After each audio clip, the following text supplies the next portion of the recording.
Assalamualaikum warahmatullahi wabarakatuh. Halo. Jadi, di sini kami akan membahas nih sedikit tentang apa itu brand awareness dan brand loyalty. Jika kalian penasaran, tonton terus ya video ini sampai selesai.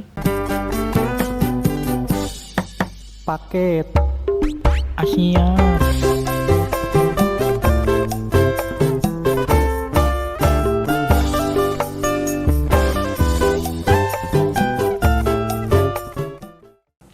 Baik, yang pertama mengenai pengertian brand awareness dan tingkatannya. Brand awareness adalah kemampuan pelanggan untuk mengenali atau mengingat kembali sebuah merek dan mengaitkannya dengan satu kategori produk tertentu. Menurut Duyanto, brand awareness adalah kesanggupan seorang calon pembeli untuk mengenali dan mengingat merek sebagai bagian dari suatu produk dengan merek yang dilingkapkan. Berikut merupakan penjelasan mengenai piramida brand awareness dari tingkatan terendah sampai tingkatan tertinggi. Baik, yang pertama, unaware brand merupakan tingkat yang paling rendah dalam piramida kesadaran merek, di mana konsumen tidak menyadari atau mengetahui keberadaan suatu merek. Brand recognition ini merupakan tingkatan minimal dari awareness konsumen pada suatu merek. Menurut Heller, brand recognition juga dapat diartikan sebagai kemampuan konsumen untuk mengidentifikasi atau mengkonfirmasi pengalamannya terhadap suatu merek tertentu dengan stimulus-stimulus tertentu sebagai bantuan. Oleh karenanya, brand recognition juga dikenal sebagai agent recall. Pengenalan merek ini sangat berguna ketika konsumen membuat keputusan pembelian di tempat membeli barang tersebut atau point of purchase. Dengan mengenali merek, itu berarti seorang konsumen telah dapat membedakan merek dengan merek lainnya. Baik, yang kedua adalah brand recall, pengingat kembali merek. Menurut Keller, brand recall merupakan kemampuan konsumen untuk mengingat kembali merek dari memorinya dengan menggunakan kategori sebuah produk dengan petunjuknya. Brand recall juga dapat dipahami sebagai pengingat kembali terhadap merek yang didasarkan pada permintaan seorang untuk menyebutkan merek tertentu dalam suatu kelas produk. Hal ini diistilahkan dengan pengingat kembali tanpa bantuan, United Recall. Brand recall sangat bermanfaat ketika konsumen membuat keputusan pembelian jauh sebelum konsumen tiba di tempat membeli produk tersebut. Yang ketiga adalah top of mind, puncak pemikiran. Menurut Aker, dalam Hussein menjelaskan bahwa merek yang disebutkan pertama dalam suatu tugas pengingatan kembali tanpa bantuan berarti telah meraih kesadaran puncak pikiran, top of mind awareness. Dengan kata lain, mereka tersebut merupakan merek utama dari berbagai merek untuk kategori produk tertentu yang ada di dalam benak konsumen. Dalam pengertian yang lebih sederhana, merek tersebut menjadi pemimpin dari berbagai merek yang ada dalam pikiran seseorang. Yang keempat adalah merek dominan, yaitu merek yang menempati posisi sebagai satu-satunya merek yang ingin kembali oleh konsumen dengan persentase tinggi, sehingga tidak ada merek lain yang diperhitungkan oleh pembeli sebagaimana menurut Aker. Oke, selanjutnya yang kedua, pengertian brand loyalty dan tingkatannya. Loyalitas merek dan brand loyalty atau loyalitas merek adalah komitmen kuat dalam berlangganan atau membeli kembali suatu merek secara konsisten di masa mendatang. Menurut Aker 2001, loyalitas merek merupakan suatu ukuran keterkaitan pelanggan terhadap sebuah merek. Ukuran ini mampu memberi gambaran tentang kemungkinan seorang pelanggan beralih ke produk lain, terutama pada suatu merek tersebut didapatinya adanya perubahan, baik 20 menyangkut harga atau atribut lain. Kemudian Aker tahun 2001 melanjutkan bahwa terdapat beberapa tingkatan loyalitas. Yang pertama, berpindah-pindah atau switcher. Pelanggan yang berada pada tingkatan loyalitas ini dikatakan sebagai pelanggan yang berada pada tingkat paling dasar. Semakin tinggi frekuensi pelanggan untuk memindah pembelinya dari suatu merek ke merek-merek yang lain, mengindikasikan mereka sebagai pembeli yang sama sekali tidak loyal atau tidak tertarik pada merek tersebut. Kemudian yang kedua, pembeli yang bersifat kebiasaan atau habitual buyer. Pembeli yang berada dalam tingkatan loyalitas ini dapat dikategorikan sebagai pembeli yang puas dengan merek produk yang dikonsumsinya, atau setidaknya mereka tidak mengalami ketidakpuasan dalam mengkonsumsi produk tersebut. Kemudian yang ketiga, pembeli yang puas dengan biaya peralihan atau satisfied buyer. Pada tingkatan ini, pembeli merek masuk dalam kategori puas bila mereka mengkonsumsi merek tersebut. Meskipun demikian, mungkin saja mereka memindahkan pembelinya ke merek lain dengan menanggung biaya peralihan atau switching cost yang berkait dengan waktu, uang, atau resiko kinerja yang melekat dengan tindakan mereka beralih merek. Kemudian yang keempat, menyukai merek atau likes the brand.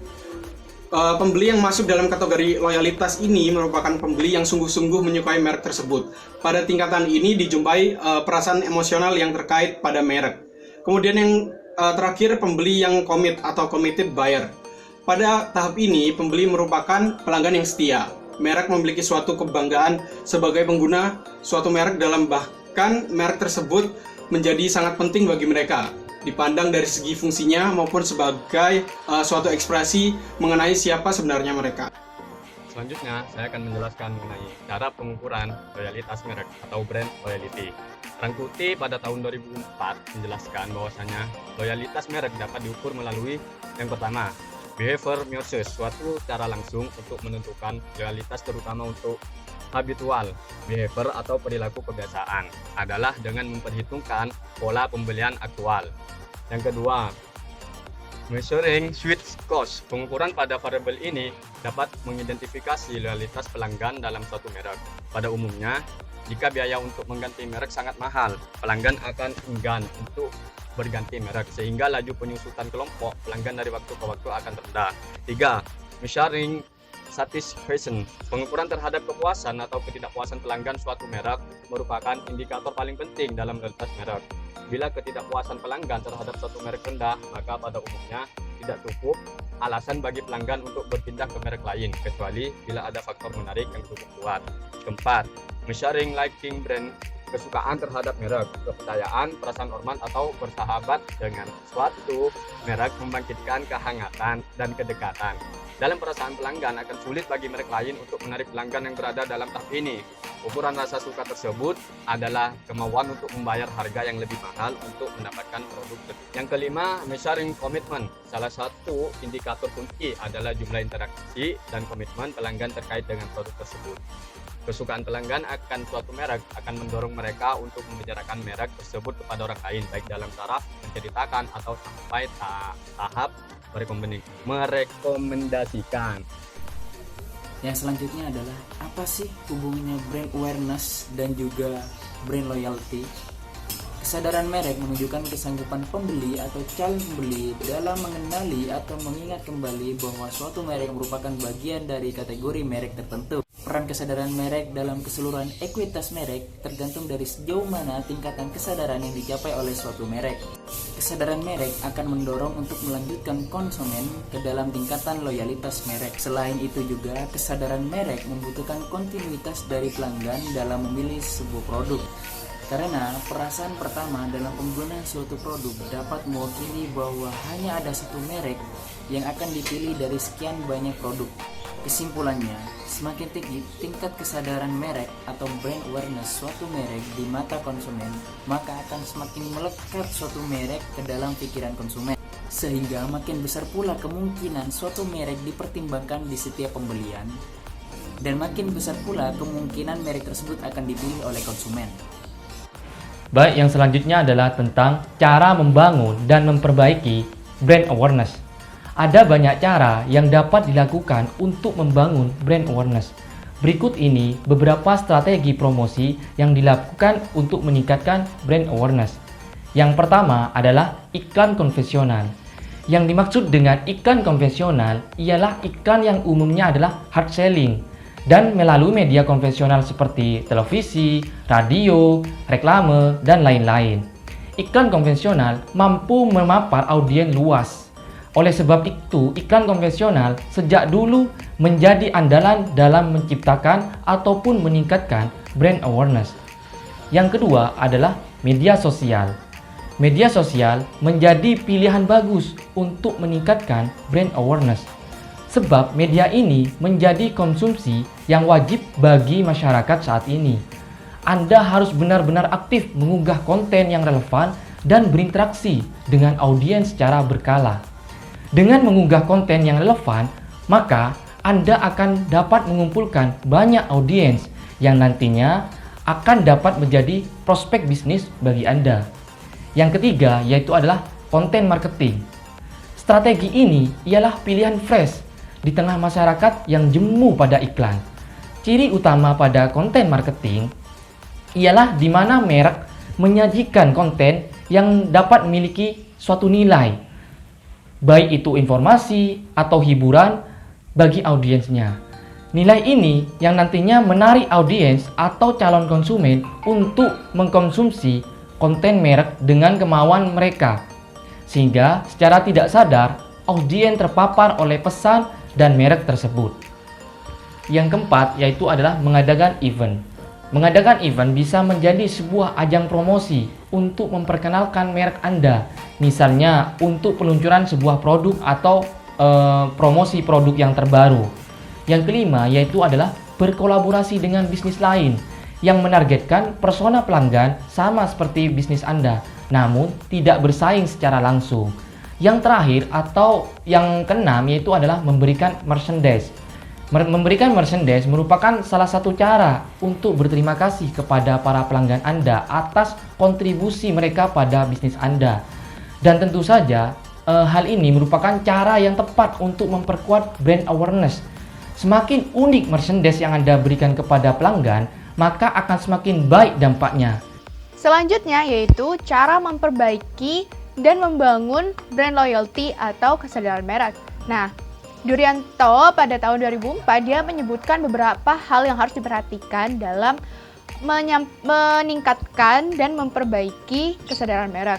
Jadi yang pertama yaitu pesan yang disampaikan oleh suatu merek itu harus mudah diingat oleh konsumen. Yang kedua, pesan yang disampaikan itu harus berbeda dengan produk yang lainnya. Kemudian juga harus ada hubungannya antara merek dengan kategori produk yang disampaikan. Yang ketiga yaitu memakai slogan dan jingle lagu yang menarik sehingga itu membantu konsumen untuk mengingat merek yang kita pasarkan. Kemudian yang keempat yaitu jika suatu merek itu memiliki simbol atau semacam slogan, hendaknya simbol itu harus dihubungkan dengan merek yang dipasarkan. Kemudian yang kelima yaitu perluasan nama merek itu harus dapat dipakai agar merek yang kita pasarkan itu diingat oleh konsumen. Kemudian yang keenam itu kesadaran merek dapat diperkuat dengan memakai suatu isyarat yang sesuai dengan kategori produk atau merek.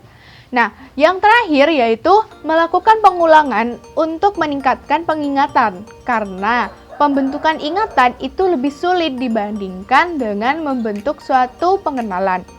Jadi bisa kita simpulkan bahwa kesadaran merek ini memiliki 4 peranan utama, yaitu menjadi sumber asosiasi lain, menimbulkan rasa suka atau familiar, kemudian sumber komitmen terhadap merek, dan suatu kompetisi yang menjadi bahan pertimbangan untuk menggunakan merek tersebut. Sekian penjelasan dari kami tentang brand awareness dan brand loyalty. Kurang lebihnya mohon maaf. Wassalamualaikum warahmatullahi wabarakatuh.